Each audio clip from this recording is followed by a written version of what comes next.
Welcome to the first episode of Flow Logic. I'm Dr. Don Castaldi. I'm Jim Watson, construction guy.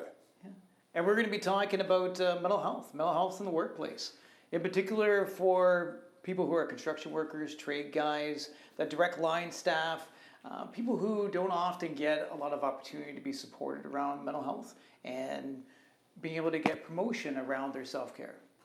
It's still a taboo subject to talk about mental health. In the field that I'm in particular, we're all tough construction people and we hide our feelings. We don't want to share anything. And at the end of the day, everyone has stress and we have to declutter and deal with it. So it's a good opportunity for us to take these things out and take a look at them through a set of clinical eyes. There you go. I can't tell you how many times I've had guys where I've had this conversation and that first part of that conversation, they're wondering, well, you're going to think I'm crazy. Well, I can't tell you that, right? Yeah. And they can't talk about their feelings either. We have to frame everything in thoughts and we can keep it at a distance.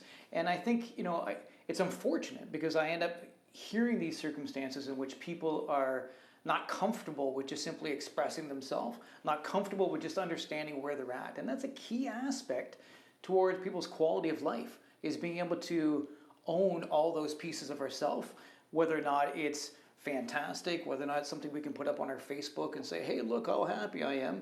It's also to say, hey, as a whole person, there's all these different dynamics with myself, right? And I have to be aware of it and I have to be able to support that. Well, talking about it is tough. Yeah. It really is, because again, in the field of construction, you want to shell up. You don't want to share your feelings because it makes you look weak. Sure, yeah. And that's a big dynamic, right? You don't want to look weak in front of your team. It's quite a narrative. It's a very judgmental narrative.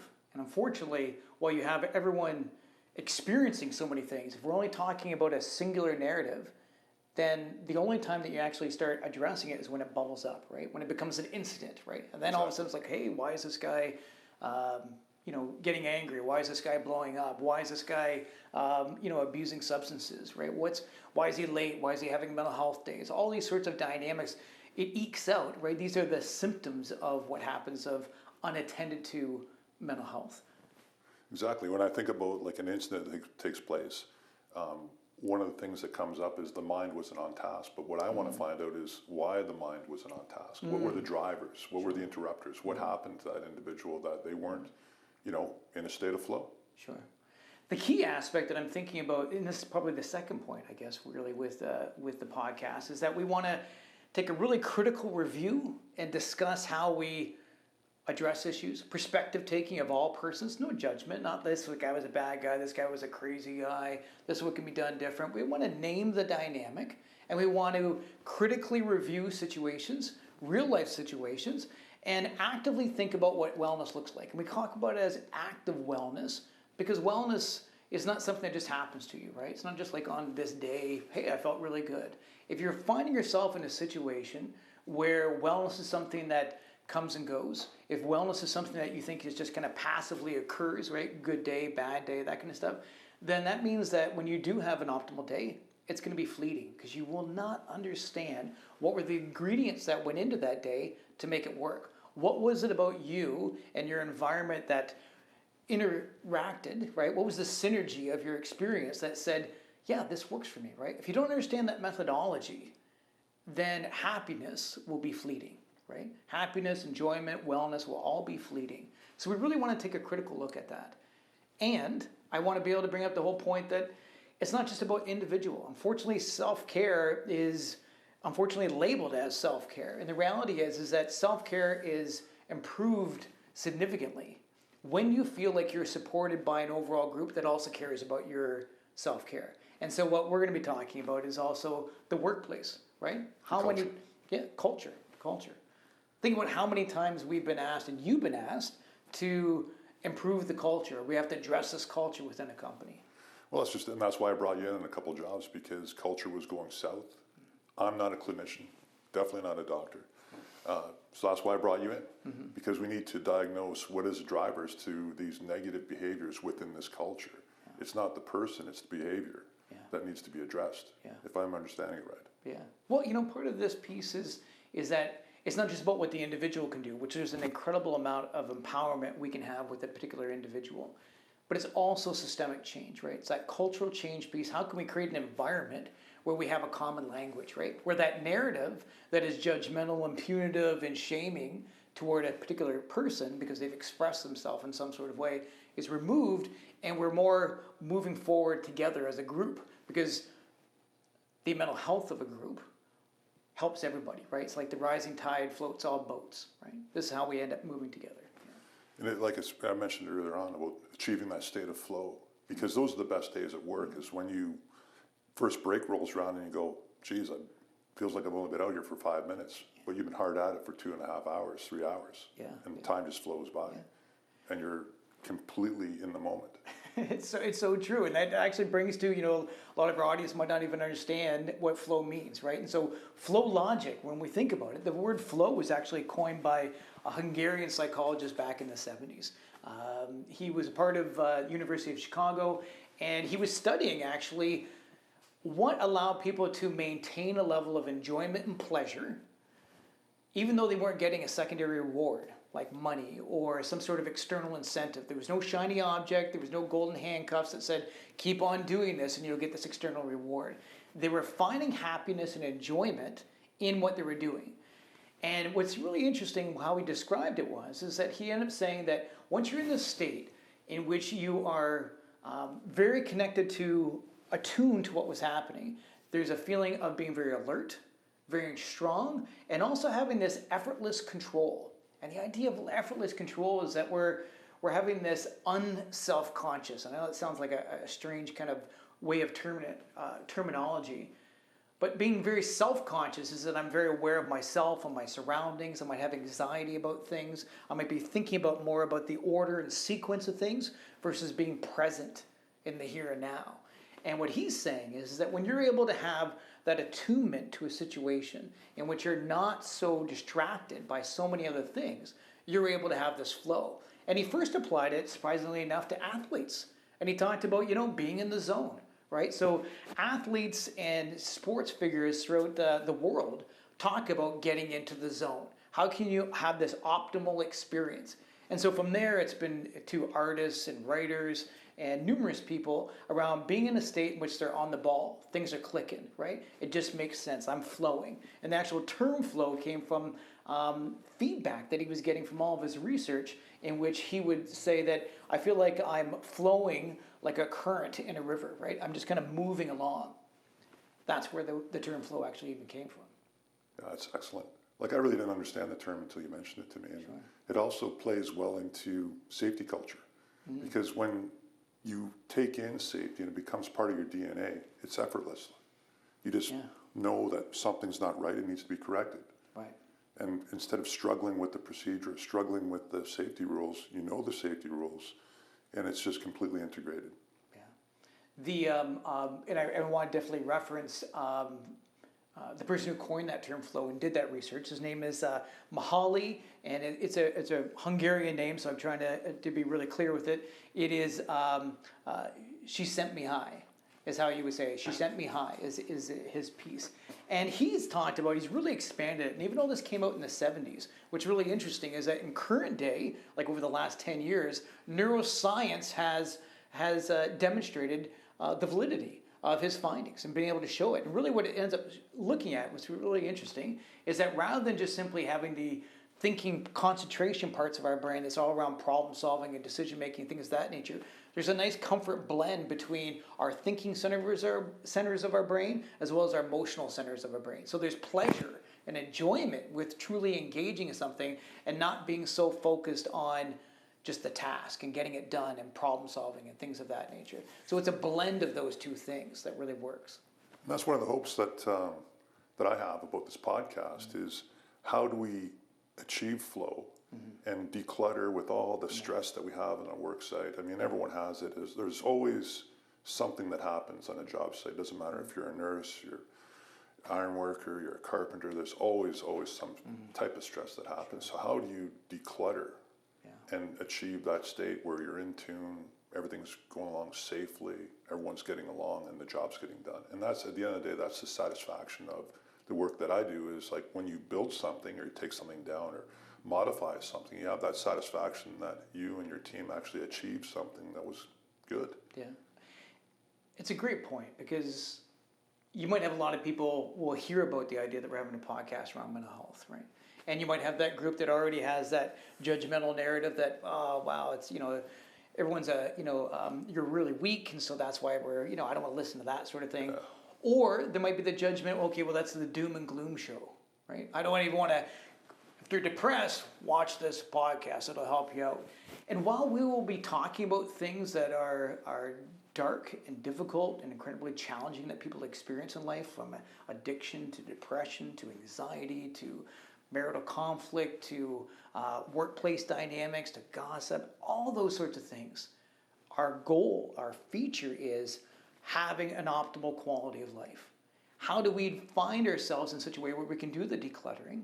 How we can build ourselves in our decision making and our processing to be able to say to ourselves, I know how to optimize my experience so I can, more times than not, be in a state of flow. Because you can be in flow. You don't have to be an athlete. You don't have to be in the zone. You can be at a workplace. You could be, the only time that you're not in a state of flow is when you're being very passive. So watching TV, you're not going to be in a state of flow, right? When you're just kind of passively taking in something, being a participant, you're not going to actually be in a state of flow. Being in a state of flow is about active moving forward. And that's why we say active wellness. When you're actively engaging in something that has a degree of challenge to it, and you're able to be present and attuned to it without being so distracted by these kind of external measures of success and things of that nature, but just being present, that is part of what that looks like. And so that's improving quality of life. And there's some jobs where people are over challenged or not challenged enough. That's right. That's not healthy either. Sure. And when you're over challenged on that job, if you have a culture in which you're thinking about self-care and improving, then that should just simply identify a professional development piece, right? Hey, look, we decided to add more training. How can we fine-tune this? Everyone doesn't have to know everything all the time. We don't always have to be perfect at what we do. We're not always going to ask questions that are smart questions, right? We're going to ask stupid questions sometimes. Sometimes we're going to fub on something, right? We're going to have a certain margin of error that's going to occur on the job. If we have a degree of safety, and I'm referring to like psychological safety or social emotional safety, that I can express myself or say something that might be wrong or not be successful at, but if I can do so in a way that I'm still going to be cared for, supported, or my crew is still going to have my back, that allows that group to grow so much more than the group is like, yeah, as soon as you make a mistake, now we're going to rev you on it for, 2 weeks, right? 3 or 4 weeks. We're going to keep on it, the same joke over and over again. So everyone knows that if you make a mistake, you're going to be shamed for 3 weeks in the lunchroom, right? Unfortunately, it happens, and it shouldn't happen. Yeah. If you look at it from a team aspect, yeah, you're going to drop the ball every once in a while. Sure. Same with on the job site. It's only if someone gets hurt, then it's a failure, really. If it's a small mistake, then it can be corrected. But to ride somebody over that small mistake and make that person feel like they're not part of the group, or isolation, all the rest of that terrible stuff, it really doesn't do anything for the individual. Mm-hmm. And it really diminishes, I think, the group itself and its negative impact to the culture. It just keeps on getting worse. Yeah. We really should mention that, part of this podcast is in collaboration with Hard Hat Hunter, right? Hard Hat Hunter is a platform. The gentleman that owned there, in particular, Paul Robillard, he also has a platform or a construction company, and he sees this all the time. And you connected me with him. That is exactly right. So when I met Paul, it's actually Ed Goulet and Paul. Like, Ed's the president, Paul's the vice president. And when I was talking to Paul about you, actually in particular, and the work that we've done in the past, and I said, you know what, man, I'd just love for someday to do a podcast with Don so we can talk about these issues. And that's when Hard Hat Hunter said, we'd love to host it. So get her going. Yeah. And here we are. Yeah. Well, and Paul in particular, he shared that he's talking about the new generation of construction guys that he ends up supporting. He says, these younger crew, they have no problem saying, hey, look, I'm using these drugs, or I had an issue at home last night, or I have a history of abuse kind of thing, and it's playing out at the work site. He says, these guys are like an open book as far as sharing. However, when you inquire further, he goes, they just don't know what to do about it. He goes, so Right. they're of a generation where there's a certain level of acceptance around expressing some of these things to younger guys. He goes, the older guys, you can never get them to talk about it. Well, and it's- even the guys like, in their 30s and 40s, you never get them to talk about it. He goes, but the younger guys, he goes, they'll say it. He goes, but they don't know what to do with it. It's just like they're the walking wounded. And he goes, I don't know what to do. And so that was part of his discussion. He says, we really need to bring this to the membership of Hard Hat Hunter, as well as he would love to be able to have it for his guys. And he, and you and I both know this has played out years and years and years with different companies and organizations that have struggled with addiction, depression, suicide, workplace dynamics, whether it be one group disliking another group or tensions with supervisory people that can result in really serious matters. Well, it seriously impacts safety, without a doubt. Sure. For sure. Yeah, it's just it really needs to be addressed, and that's why I'm really happy about doing this with you. So. Yeah. I think we were talking about different ways of kind of capturing it. It's the podcast is going to be like PPE for the brain. Exactly. Right? Yeah. Yeah. Personal protective equipment for the brain. It's going to be wellness is active wellness is a skill that you actually develop. It's just like any of your trades, any of your tickets. It's a skill that you develop to be able to move forward. Yeah, exactly, and that's what I was getting at about the whole decluttering piece, which we'll get on, I guess, this podcast, another podcast coming, is that how you've had the stressful day, an issue happened, or maybe something's happened in your home life, and you brought it to the work site with you, or something's happened at work, and you bring that stress back home with you, and it just impacts you 360 degrees. Sure. It just hammers you, really, at the end of the day. And us Gen Xers, we don't want to talk about it. So we may do things that aren't exactly healthy for us, try to mask it. Sure. I'm thinking, whatever.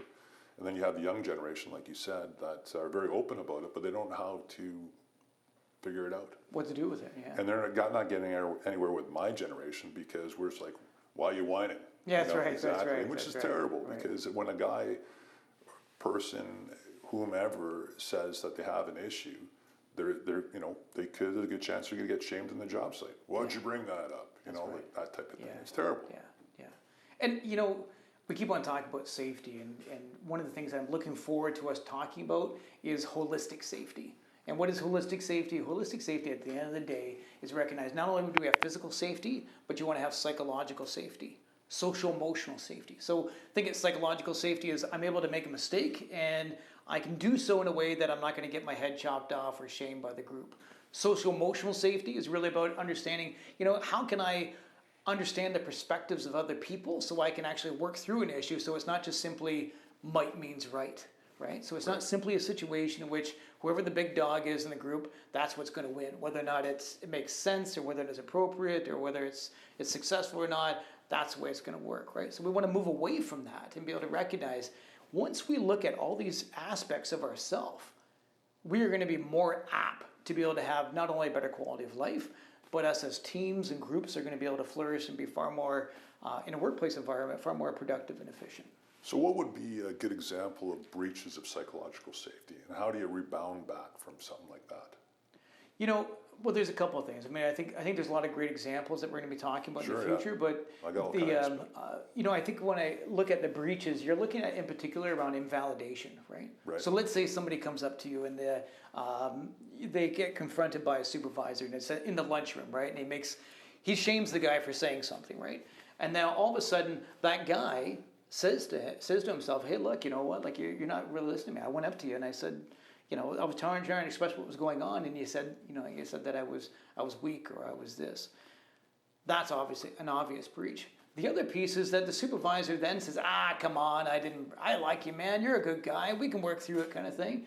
I didn't embarrass you. The reality is that I don't have the right to tell somebody whether or not they were embarrassed in a situation, right?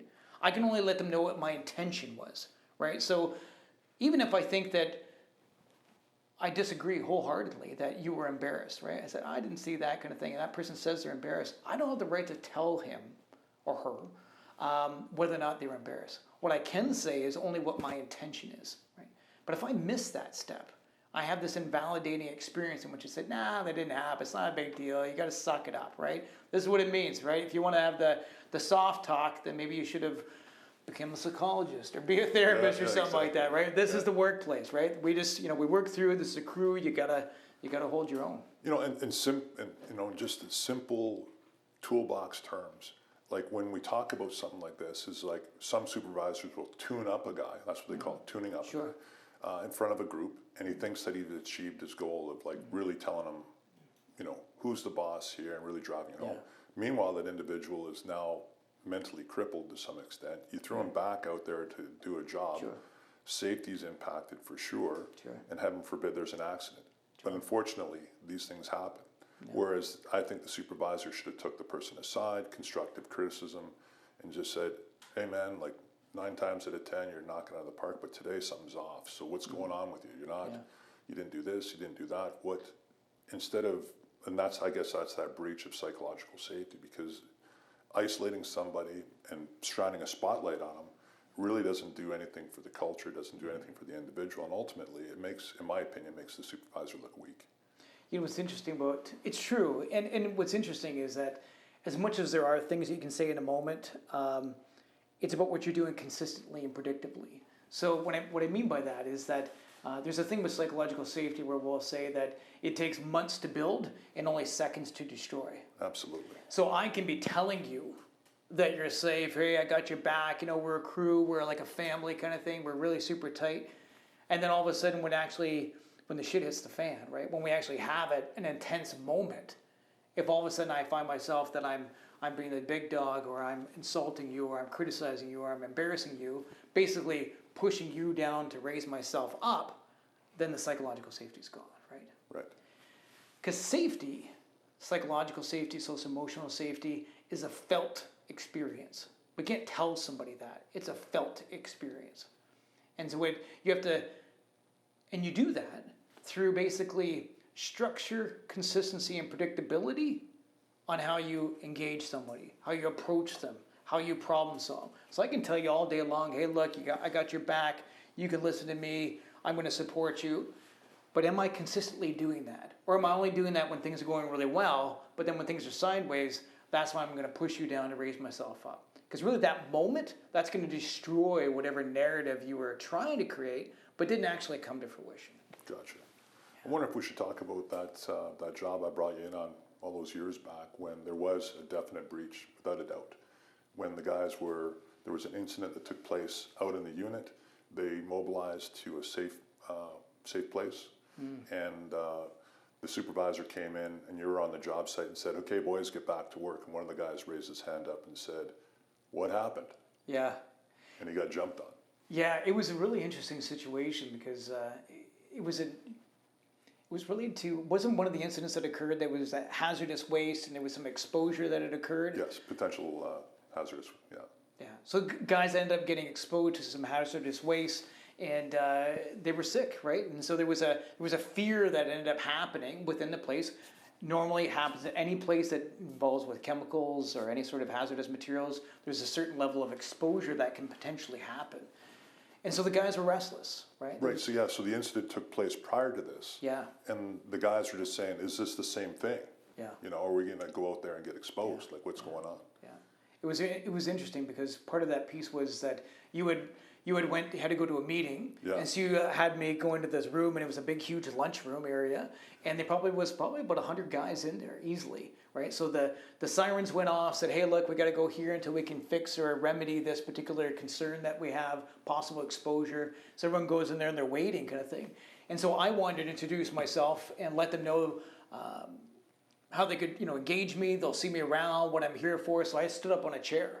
And I actually just spoke to the group, and I started talking to them about why I was there, and that I was wanting to be able to bridge this gap kind of thing. And they're all they were very pleasant with me, but they were kind of looking at me like, this gap is really huge here, right?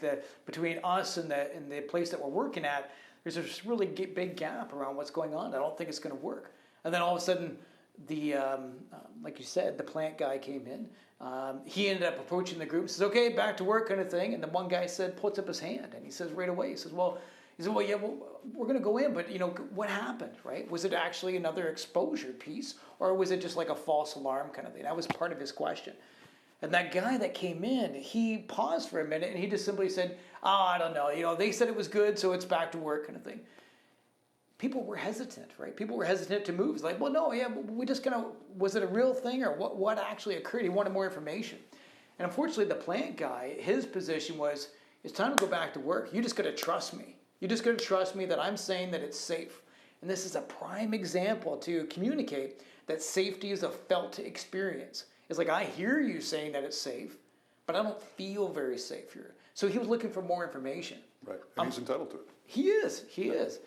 And unfortunately, because it was in front of 100 guys, both guys, in particular the plant guy that's trying to get people on the floor, all of a sudden felt like, well, you're trying to do a stop work thing. This is a conflict. You're being a resistor. You're trying to cause an issue. And he wasn't trying to cause an issue. Yeah, the funny thing about that is that on every job site, we talk about the fundamentals of safety, and one of them is you have the right to know. So he was merely asking the question, what's going on? The people have been potentially exposed previous to, this is the second time, burnt once, don't want to get burnt again. Yeah. Explain to me what's going on. Sure. Then the next level would be, do you have the right to participate? Well, let's have a conversation about this. Yeah. What can I do to improve, to be safer back in that environment? If you tell me, then I'm an active participant in safety. Sure. And when the first 1 and 2 fail, then you have the right to refuse. But that supervisor was just going, hey, you're refusing to go to work. It's a work refusal, and was blowing it out of control. Sure. Meanwhile, the individual is just merely asking the question, and he has the right to know what happened in there. Yeah. I think we begin by looking at, perspective taking, and think that both guys are just trying to do their job. It raises the issue systemically, what's going on, right? That lets you know that while we can create maybe psychological safety in the moment by both guys kind of validating each other's experience and kind of honoring what the question is, it's greater than that. Because the guy that coming in from the plant, he's just like, my job is to get guys on the floor as quickly as possible because time is money. And they've told me it's green light, they can go. He might not even have those answers. And him asking that question, well, what was it? Was it a leak? Was it that? He might not know, but not wanting to, and may not feel safe enough to say, I don't have that answer.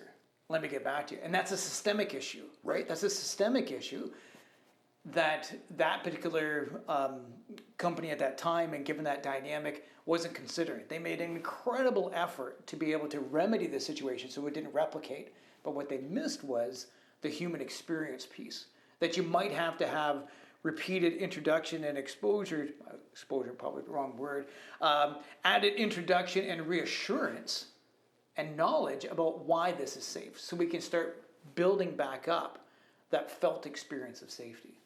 And you're right, getting back to the supervisor, he may have been pushed into the fire, not armed with the information, or addressing a crowd, kind of stressed out, and just sort of said, you guys gotta get back to work. I'm not a great public speaker, so these are my lines.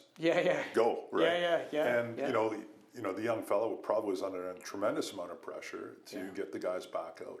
And you're right, he probably wasn't armed with the proper information to deal with it. Everyone has stress, and that's a good point. You got to look at it from every aspect. Sure.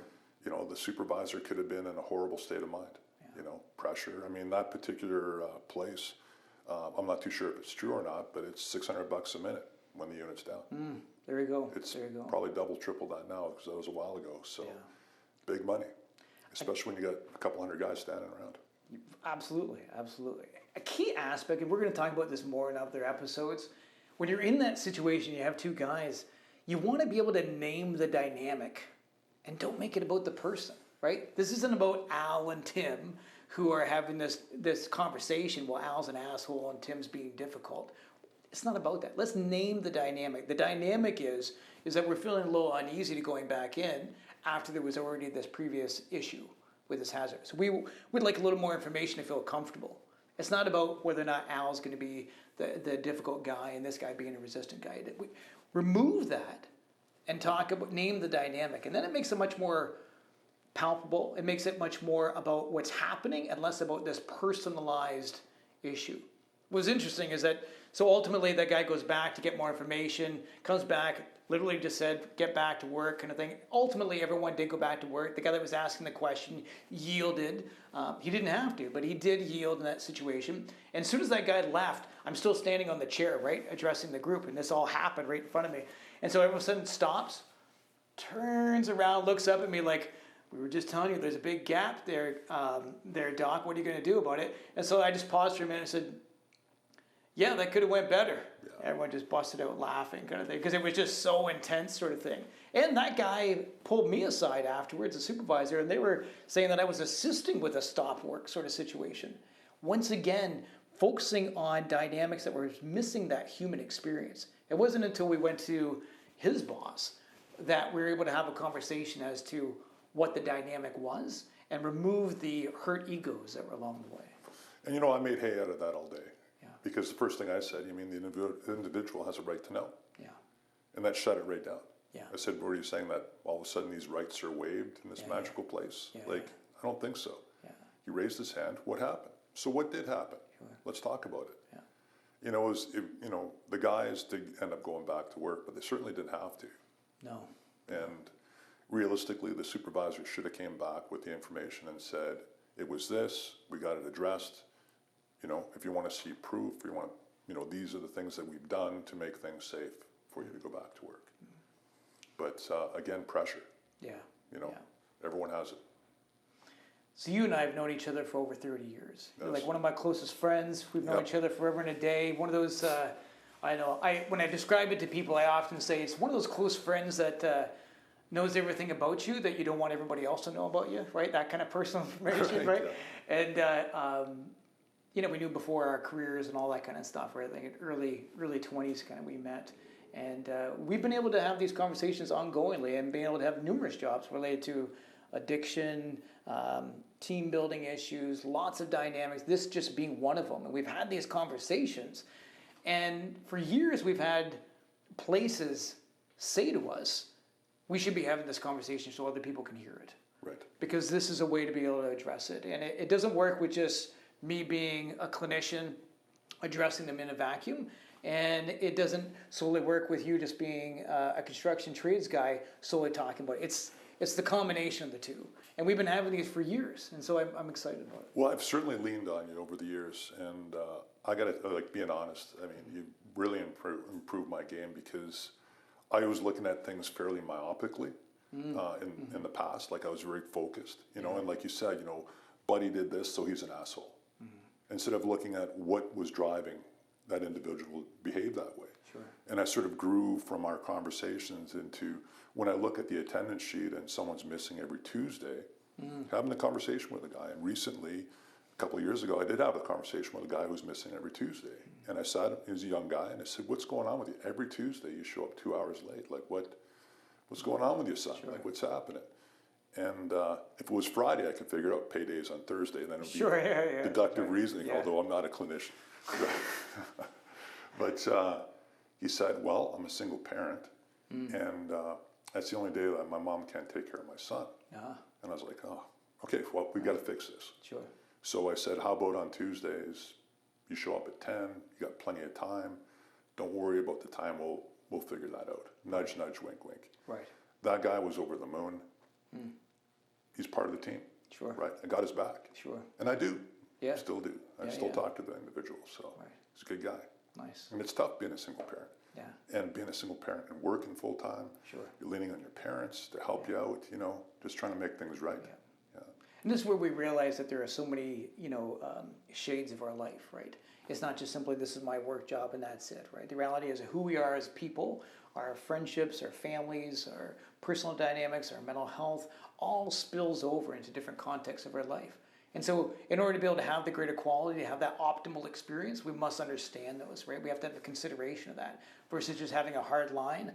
I only understand you in this way for this amount of time. The reality is we spend majority of our lives with the people we work with, sometimes even more so than even with family members, depending on what their availability is, right? If you have couples that are on different shifts, or if you have the single parent piece, right? You have your kids for about 2, 3, 4 hours in an evening that you're actually able to connect with, and then it's off to bed and then right to the next day. you spend far more time with the people that you're working Exactly. And if you're on a camp job, you're away for a week, 2 weeks, 21 days, whatever the rotation is. And then coming back into the family unit, you got to reintegrate in because life's gone on without you. Yeah. You know, hey, mom, dad, you haven't been around for 3 weeks. Yeah.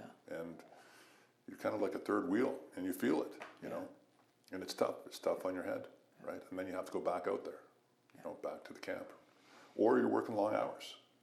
You know, you missed graduation, you missed this, you missed that. Yeah. And you internalize it. It's tough. And for the people that are left behind, like in that situation with camps and stuff, it's hard to always appreciate what that commitment is to be able to work and to be able to have that support and how to have that disconnect. How do you hold that family system together? It's a great conversation for us to be able to talk about. Yeah. And that's just simply looking at a situation where maybe everyone in the family is healthy and doing well, and we think about it in this kind of optimal sort of way. And the reality is that numerous dynamics occur, right? People have challenges. Kids and families and wives and husbands all have different dynamics that are going on with them. And when we miss those pieces, you're right. The family's moving on and you're here, right? So that part of that reentry place is key.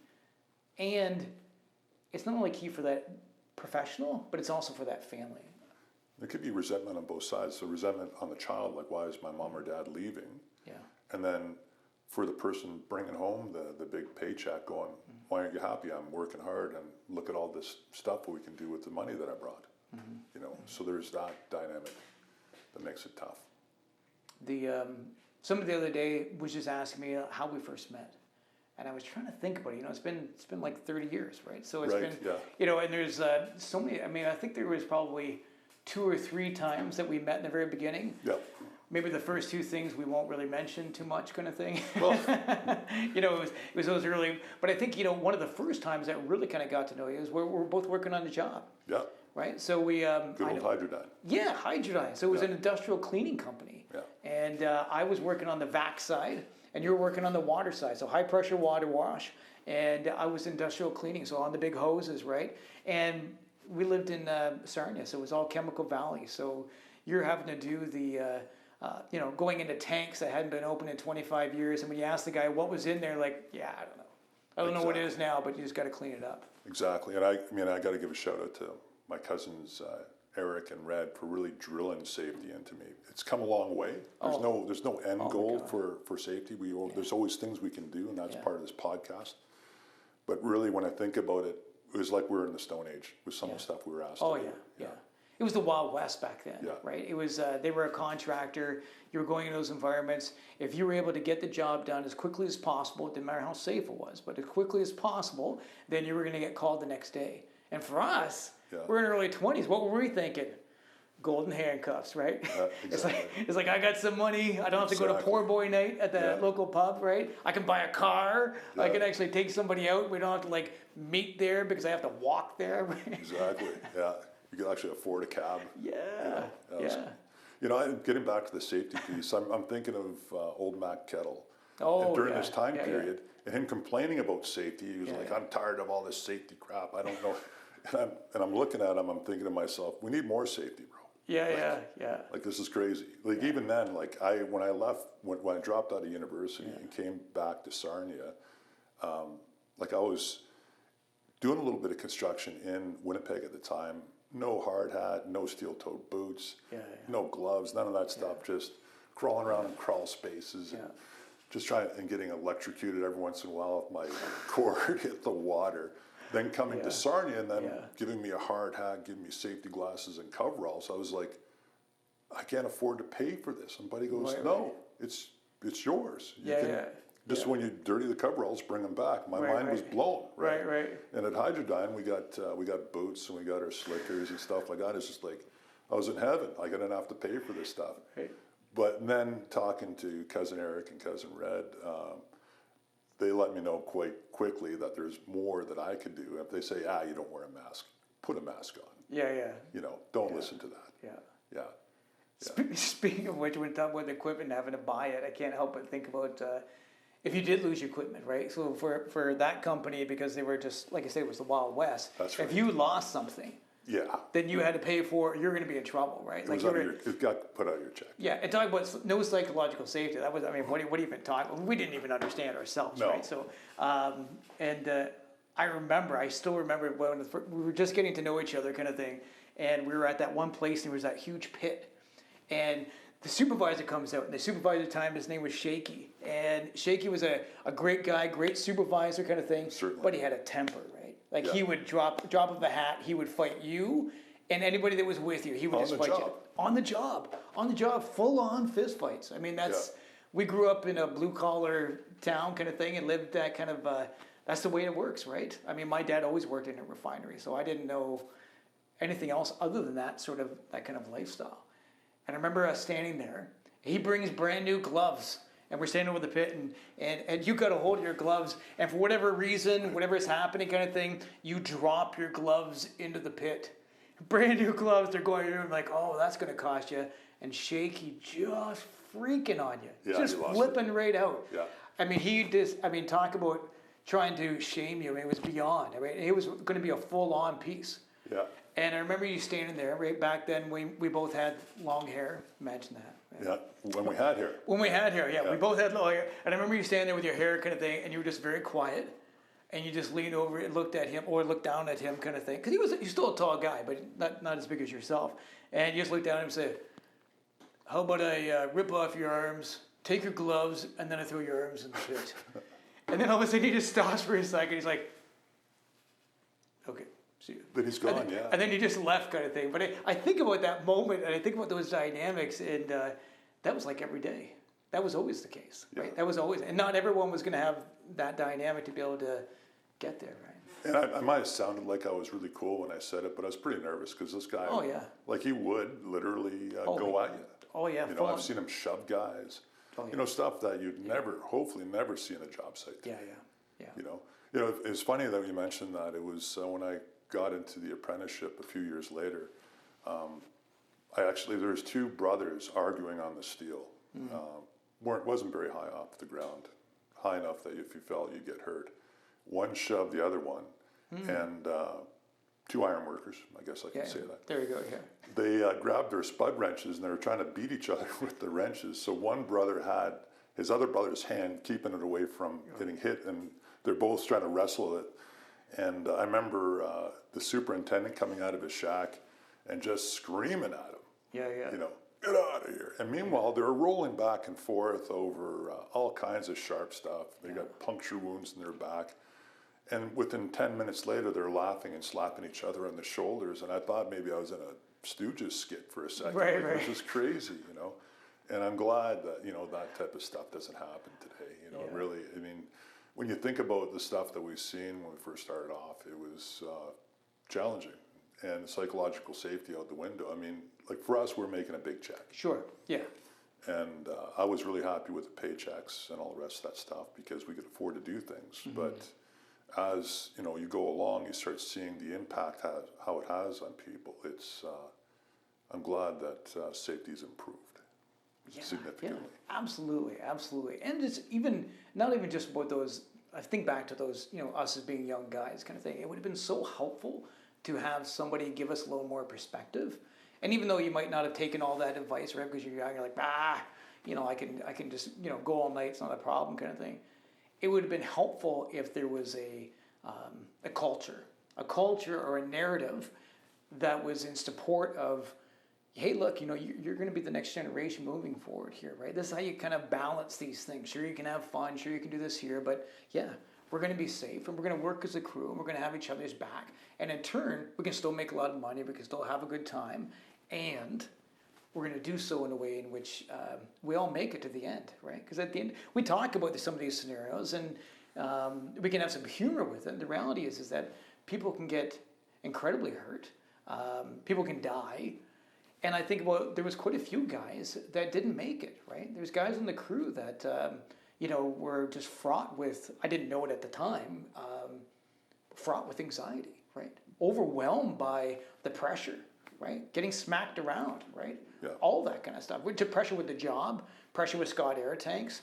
I remember I had a scary experience with a Scott Air Tank in which it wasn't an independent unit, it was all the hoses going out. I was inside a tank, and one of the guys that was with me, he couldn't handle being in the tank. It was a claustrophobic thing, and there was sludge all in the tank, and that was our job, is to be able to suck it up. And I was halfway through the tank, and to get to the manhole, all there was just this kind of hole at the end to get out.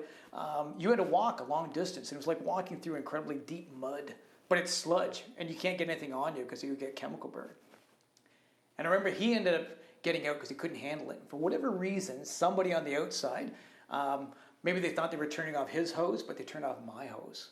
And all of a sudden, my Scott Air mask went to my face. Yeah. And you can't take it off because there's chemicals in there, right? You can't, I don't know what it is. I asked them, nobody knows. Right? So now it's a full-on run.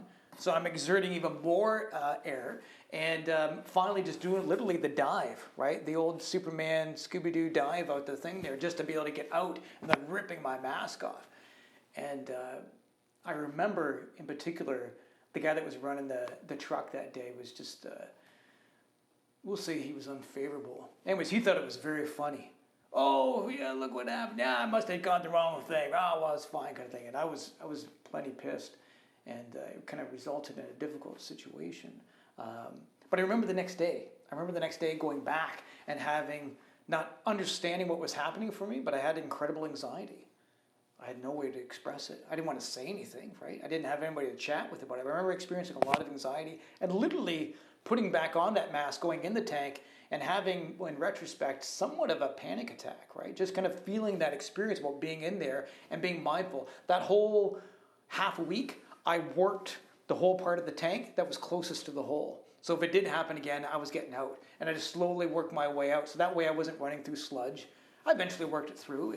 But it was only because, you and I were hanging out, and I had other friends on the crew that we were, not that we were talking about it, but I knew that they were enduring similar things. And so I had a level of connection with it. But a lot of guys weren't able to have those experiences, right? And it just went sideways for them, and it caused a lot of danger. This is at a time when there was escape packs available, but we certainly didn't have them. No. And you were seconds away from being a statistic. Yeah. Because a lot of guys experience that, and really the guy outside the hole, the safety watch, really wasn't doing his job properly. No. And that's why, again, I'm glad that things have improved significantly. Yes. Because now we do have escape packs. Yeah. And we don't shove kids in a hole without telling them what's really going on. Like we didn't have like a blueprint on how to actually do that particular job. Just go in there and suck it up. Yeah. You can start anywhere. Yeah. And I think the smart thing is starting around the hole to clear out that area, because you were wearing I think it was a Spartan suit. Yeah. Because the chemicals were so rough that if it did have any on your skin, it would burn the heck out of you. They actually improved our gear over the couple of days, only because one of the guys got a chemical burn on his arm. Right. And so all of a sudden we had to have the bigger gloves, and they were doing the duct tape and kind of sealing it all up because they didn't realize what was in there, sort of thing.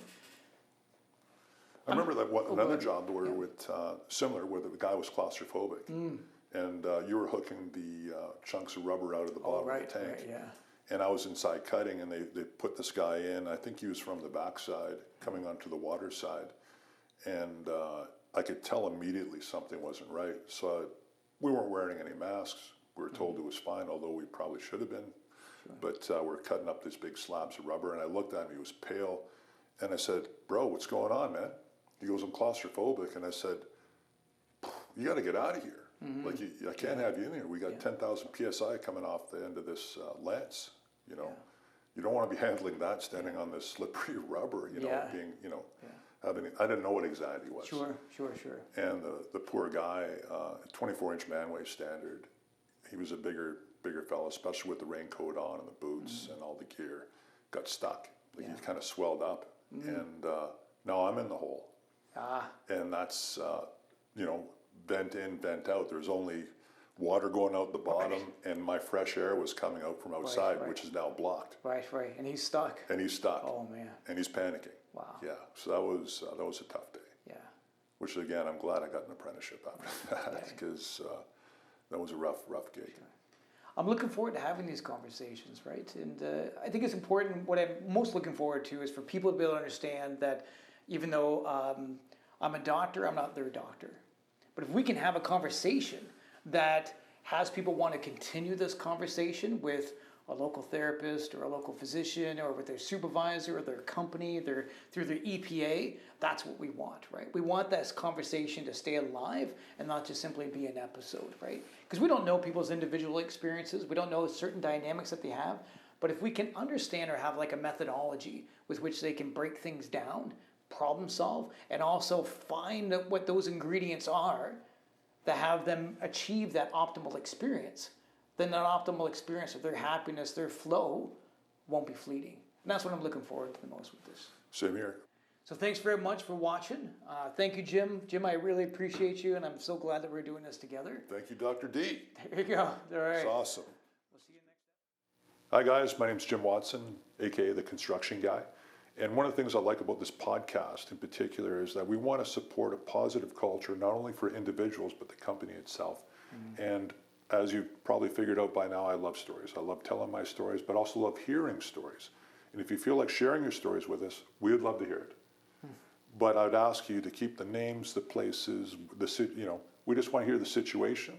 And we'll have the good doctor here dissect it and give you a point of view from a clinical way. It'd be great to be able to hear from people, and we also want you to recognize that your individual experiences, we don't necessarily know all the details with it. We're describing stories, we're hoping it's relatable to you, and we're also hoping that it gives you a level of comfort and an opportunity to continue this conversation with somebody else, right? So if you want to talk with your colleagues or your supervisor or your family or your friends, find local resources to continue this conversation, because I feel that this is a great opportunity to be able to move yourself forward and to be able to expand. At the end of the day, our wellness cannot be something we keep secret. We have to educate others as to what we need and want in order to ultimately be successful. Exactly. Communication is key. Yeah. Talking it out. Excellent. Right on. Right. Really want to thank you guys for watching, taking your time to pay attention to us, banter back and forth. Look forward to hearing how you've manifested your flow, how you've been able to do your active wellness, and looking forward to seeing you at some point. Have a good one.